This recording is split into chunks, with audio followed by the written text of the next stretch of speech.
कई बार कुछ लोगों को समझाने के लिए कटु हो जाना होता है, तब मैं इस रास्ते को अपनाती हूँ और अपनी बात आप तक पहुंचाती हूँ। आपने ताली बजाई, आपका बहुत धन्यवाद, क्योंकि बात में कुछ बात हो, वो बात होनी चाहिए। अब आपकी तालियों की आकांक्षा रखती हूँ और मंच से भी मन मांगती हूँ कि बात में कुछ बात हो, वो बात होनी चाहिए। जीत होनी चाहिए या मात होनी चाहिए।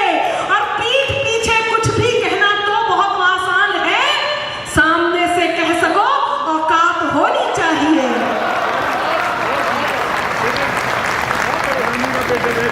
सामने से कह सको औकात होनी चाहिए। आईनों पर फेंकता है कौन पत्थर, देख लो।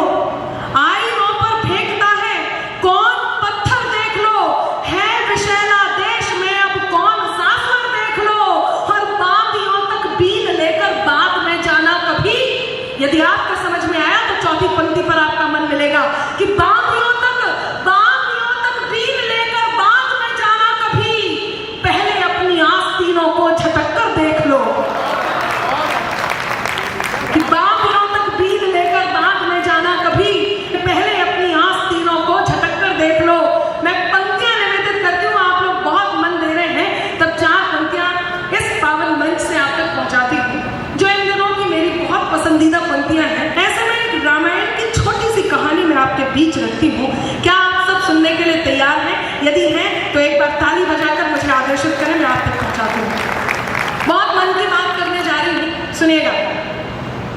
महाशिव भक्त रावण, पिछले दिनों श्री राम के होने के प्रमाण मांगे गए। आप सबने देखा, भगवान श्री राम के होने के प्रमाण मांगे गए तो पता नहीं क्या क्या करना पड़ा। उसके बाद रामचरितमानस को लेकर के जो उसका अपमान हुआ, उसके बाद क्या क्या होगा ये तो ईश्वर ही तय करेंगे।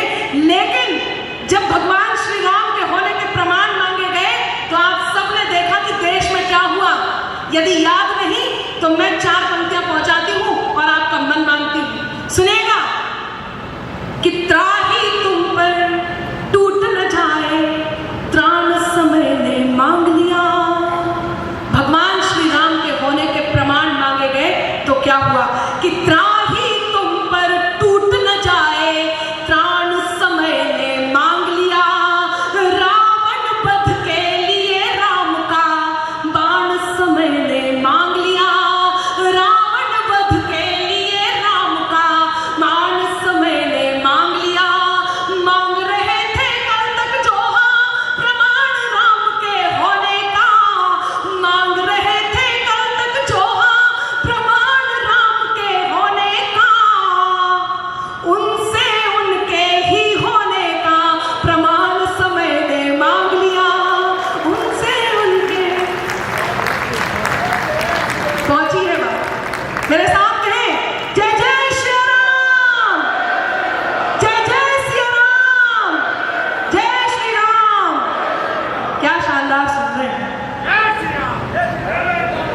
अच्छे से कह लीजिए, बहुत शानदार। लेकिन आप सुन रहे हैं, अब वहीं से बात को उठाती हूँ, बहुत मन से आप सुन रहे हैं। बाबूजी, आप लोगों का आशीर्वाद मिल रहा है तो मैं बहुत खुश हो रही हूँ और यही आशीर्वाद मुझे मिलता रहे।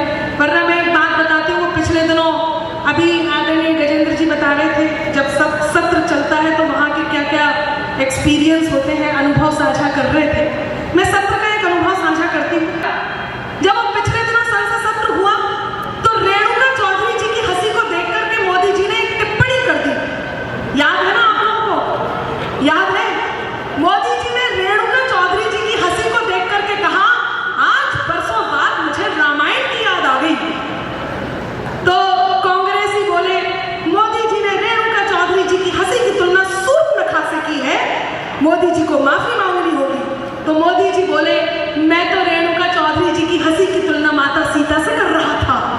तो कांग्रेसी बोले, अच्छा मूर्ख मत बनाइए मोदी जी, जैसे हमें नहीं पता इनकी हंसी किससे मिलती। आप बहुत बढ़िया सुन रहे हैं और इतने स्पेशल यहाँ से दिख रहे हैं। बस आपसे यह अनुरोध है कि आप बीच बीच में थोड़ा उठते रहें ताकि वो कुर्सी सांस ले सके। वो काफी देर से बैठे हुए हैं। मैं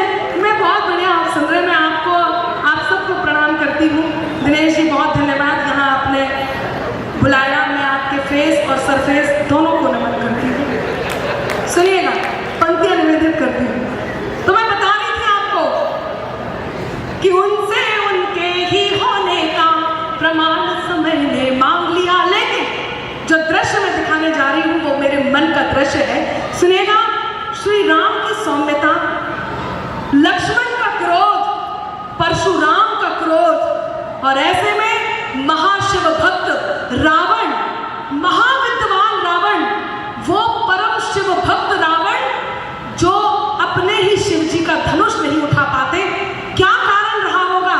यदि आपको मुझ पर थोड़ा सा विश्वास हो तो आपकी इस धरती की बेटी अनामिका ने अपने तरीके से एक तर्क रखने का प्रयास किया।